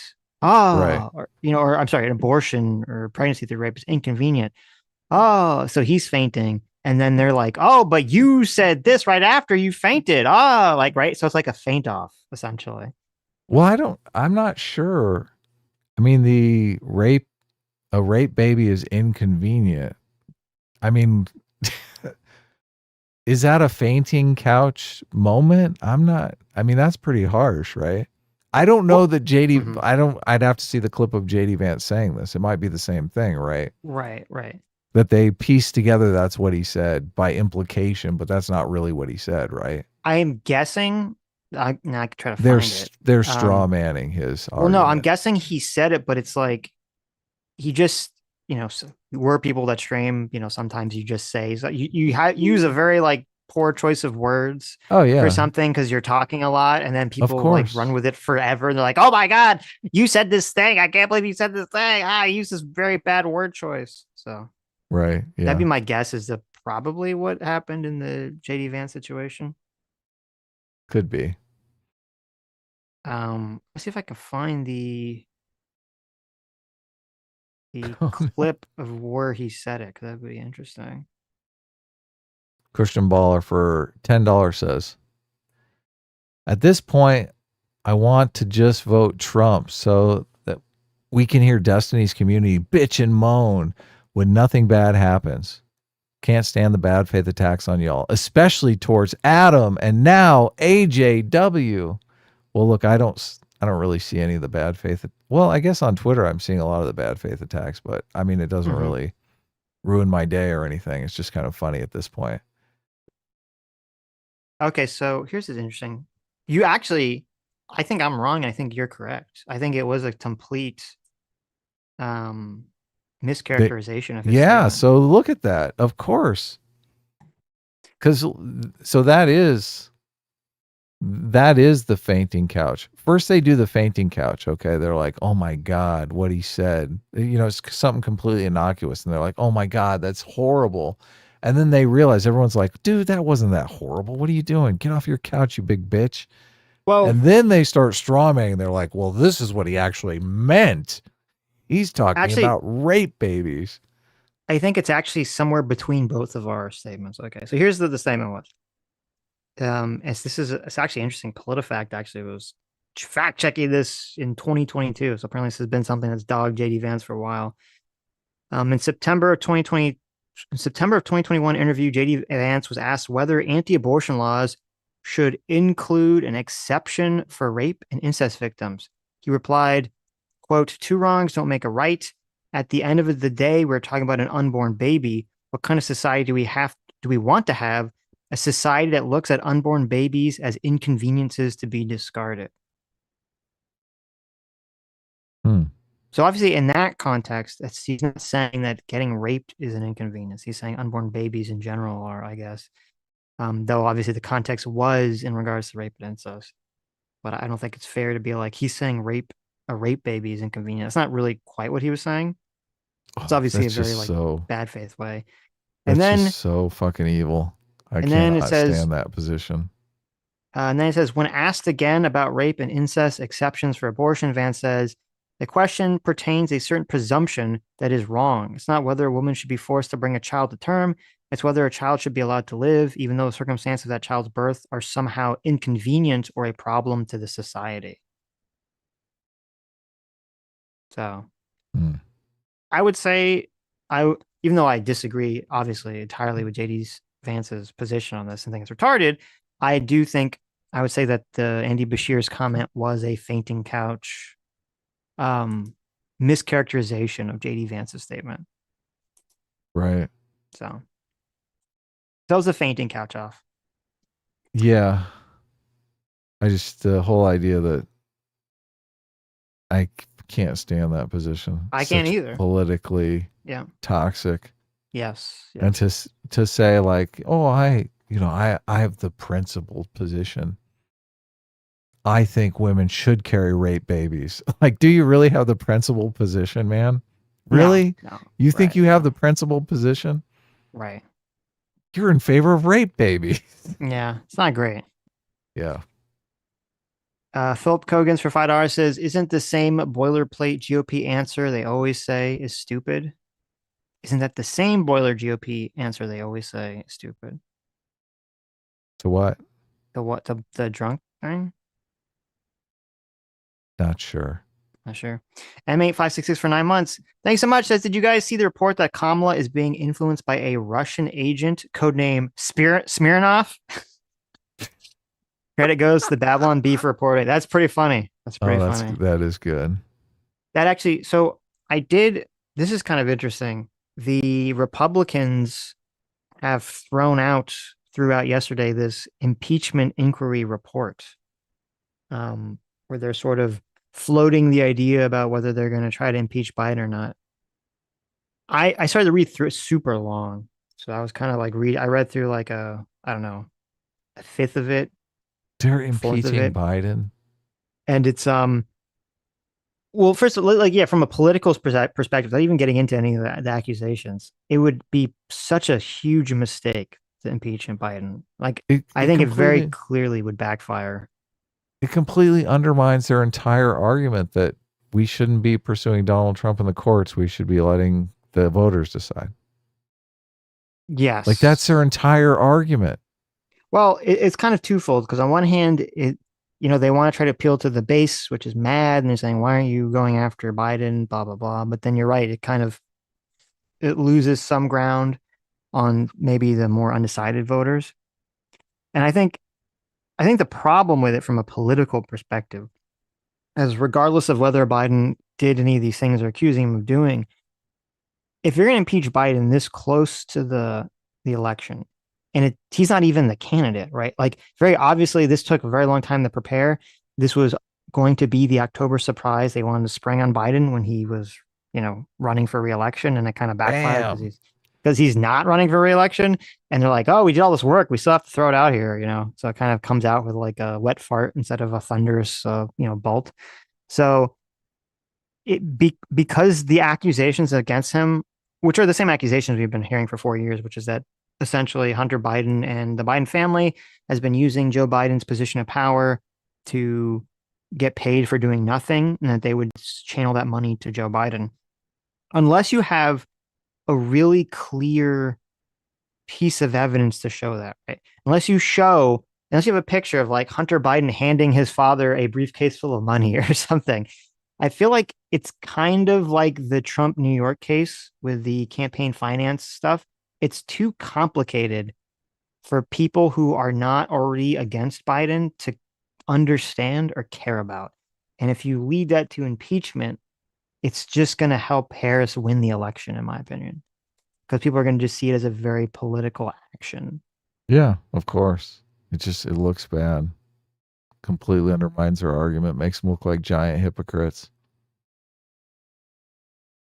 John Semple for 7 Canadian, thanks so much. Says, please stop with the inject bleach hoax. Trump never mentioned bleach.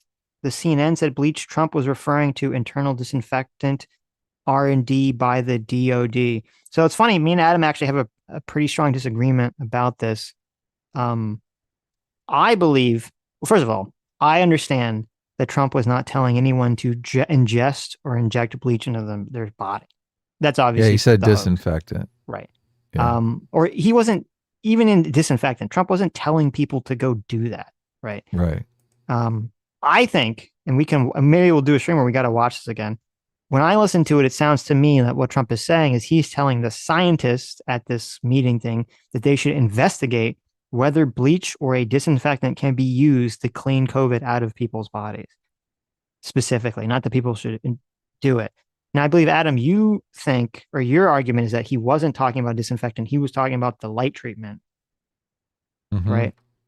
So we disagree on that. Maybe we'll watch a video, and maybe we'll watch at some point on a slow news day, we'll watch that clip of that. Maybe we'll see if one of us can convince the other one. Oh, yeah, we should. J-Mac, thanks so much, a circuit follower, for the $20. Says, I mean, the people who caused Hitler to be appointed definitely made history. So I got to be careful when you say you're going to make history. Yeah, that's a good point. Well, you want to make history in the good ways, obviously, but that's true. It's ironic because those Nazis thought they were making history in the good way too. They always do, don't they? They always do. Speaking of Nazis, Candace Owens is completely melting down. Even every day, she just melts down even further and further, believing that like Zionism. She had like this weird rant about how like Zionism and the creation of Israel has something to do with worshiping demons, and I was just like totally like, what the like, just super unhinged. Her getting fired from the Daily Wire has just really broke her brain. She's a very high in neuroticism person, and she's always been from the beginning. So, my God, it's true. It's true. I mean, are you her therapist? How do you know she's high in neuroticism? She tried to sue her school for racism when she was in high school.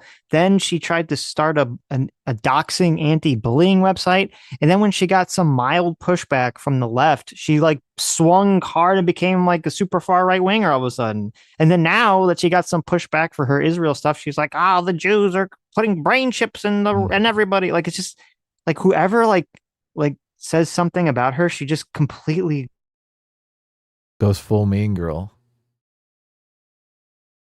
Uh-oh, we lost Sitch here. Oh, can you hear me? All right, show's over. Sorry. No, you're back. There you go. But yeah, she just has like cutting out a little. Listen, maybe you're not plugged in or something. Well, Now you're totally gone. Again. Damn it. All right. You can't hear me. No, you're back again. I can hear you. This is very weird because usually if I cut out, I can't, like the internet doesn't work. I can't hear you. I can hear you perfectly the entire time. Oh, okay. So I don't know. Maybe, listen, obviously Candace or the Jews got to me. So is your thing plugged in? Did you plug your thing into the thing? Everything's set up the way it always is. Okay. So good. TL1524 for $2 says, by the way, rejoice boys, today the Acolyte was canceled. That's not anything to be rejoiced. That is sad news. I know what you're talking about. I know. Okay. I love hate watching trash. I am so sad that the Acolyte got canceled. It's so funny. They were such idiots. They didn't know anything about filmmaking. So no. And they thought of themselves as completely high-minded intellectuals. Oh my God, this will be so great. We'll subvert everyone's expectations by making something that nobody's interested in. Mm-hmm. Okay. True. That's a fun ploy. Don't look at that. Don't look at what? It says the audio stream's current bit rate is lower than 0. Yeah. Well, now you were cutting out for me, so I don't know if it's me or you.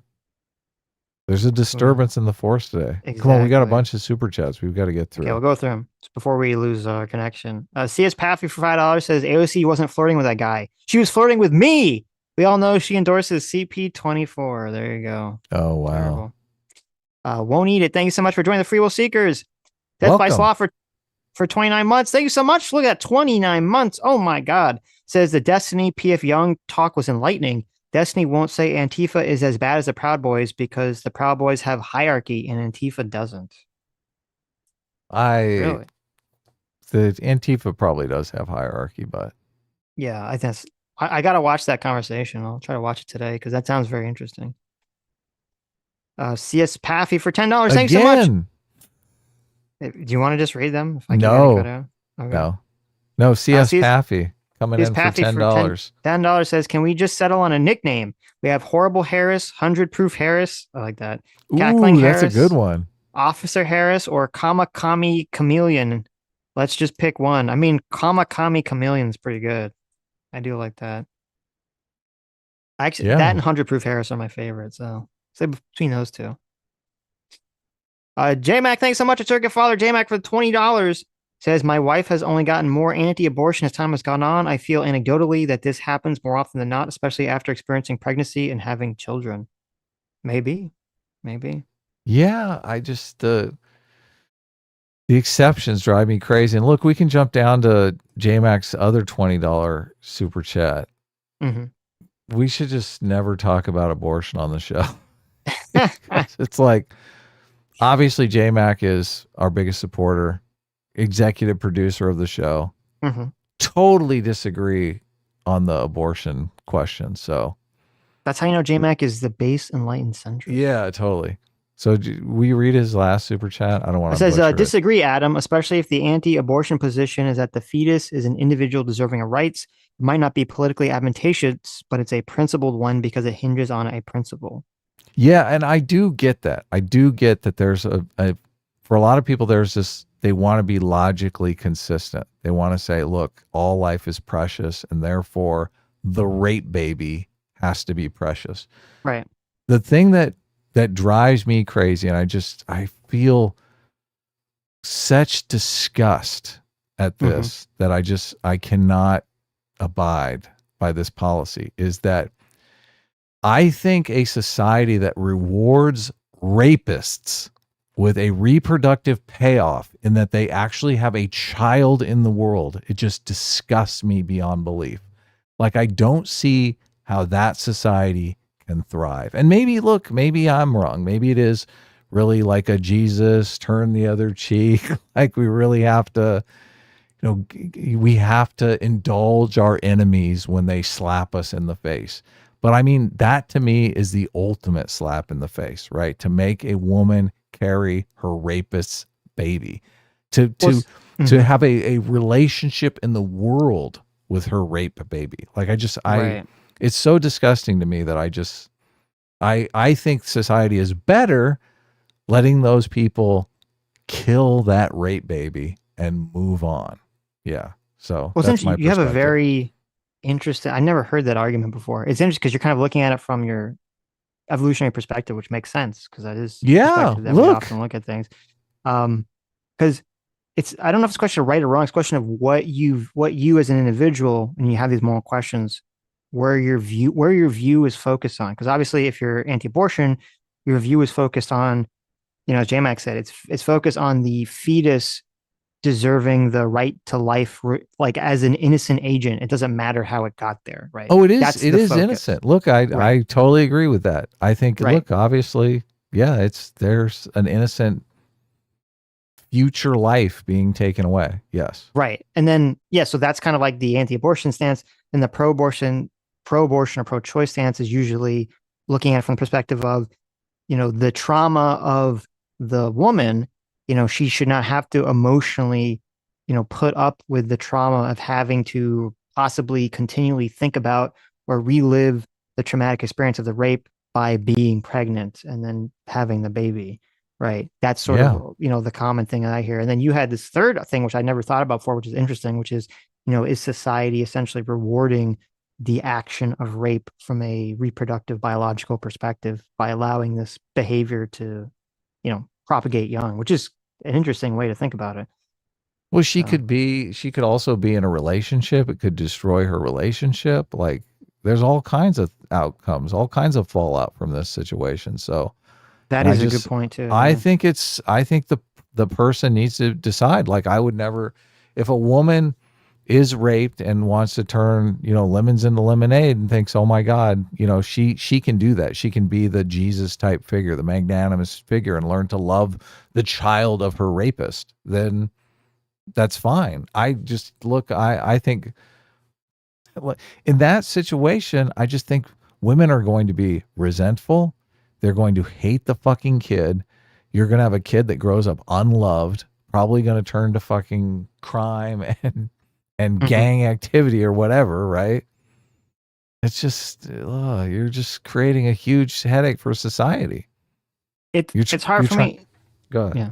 Well, it's hard for me to conceptualize because I don't view life meaningfully existing until a certain time period. Yeah, I don't either. Fetuses anyway. So for me, it's like, is before the time period, just like a question doesn't even matter, right? So it's easy for me to take that very easy escape hatch out of the moral quandary.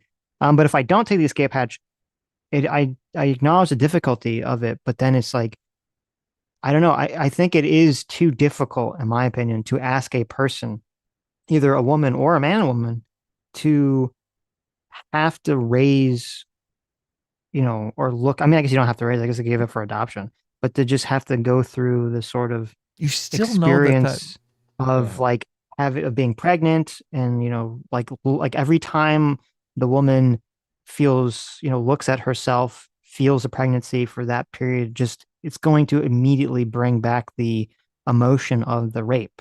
And I think that's an unavoidable thing to get around. And maybe some women, if they personally want to get around that, they have the ability to get around that, that's fine. But I don't think that's right that a person should have to be put through all that. So, yeah, it's obviously my moral intuitions are very peaked.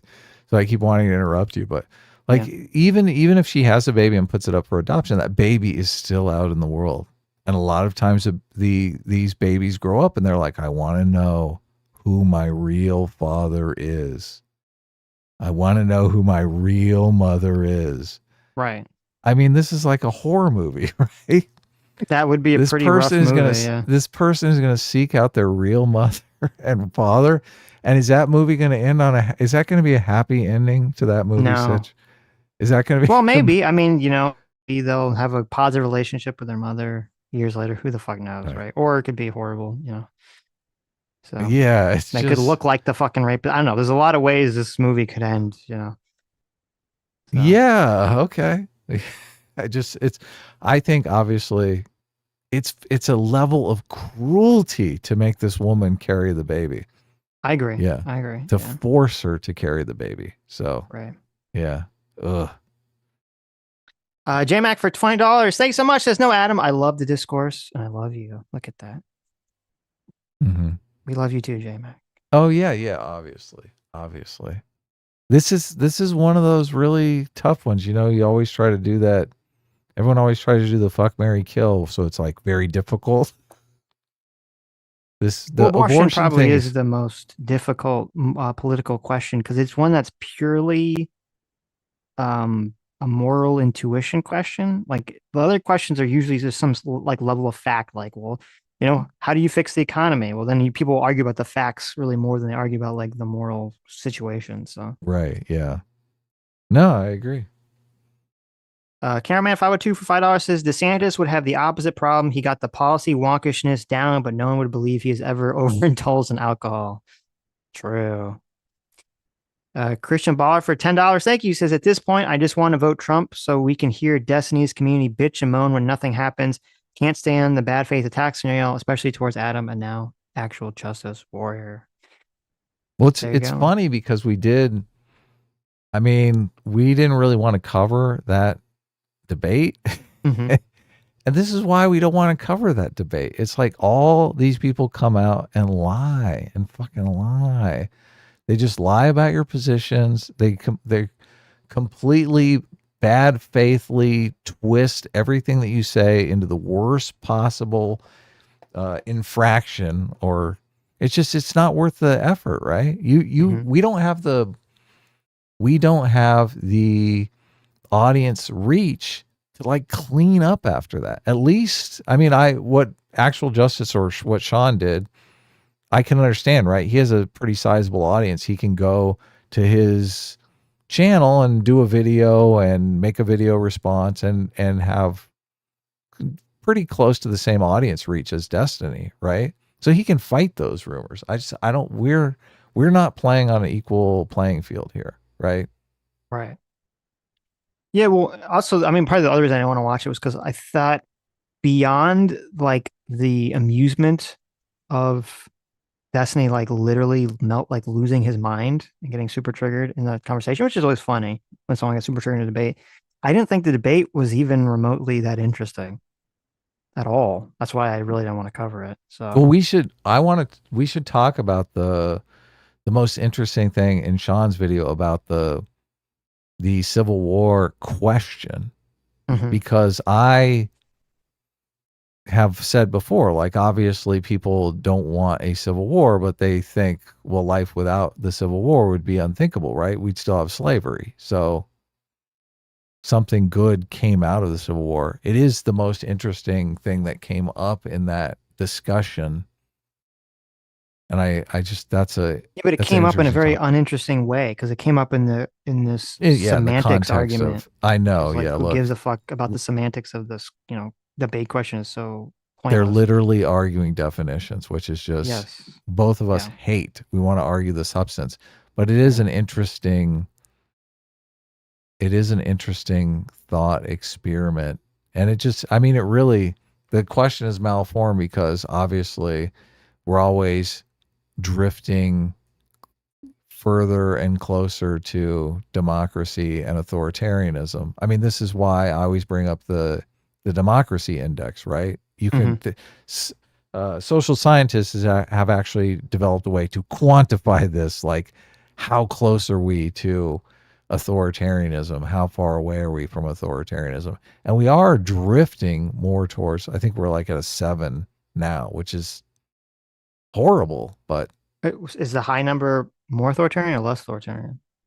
Lower is more authoritarian. Okay, Places like gotcha. Iran, I think, are like at 3, and Right. I think Canada is like, I think Canada is drifting down. There's Norwegian or Sweden or one of them, I think, is like at a 9 or something, which I mean, is Canada's just, got to be worse than us. Canada and England now with all their free speech restrictions and stuff. It's pretty wacky. oh yeah, So, yeah. So it's interesting because they wanted to debate this. Yeah. Are we moving more towards authoritarianism? And then the thing that came out of that was this weird idea that if you go into authoritarianism, like, you can never come back. It's like the black hole. When you pass the event horizon, it's over.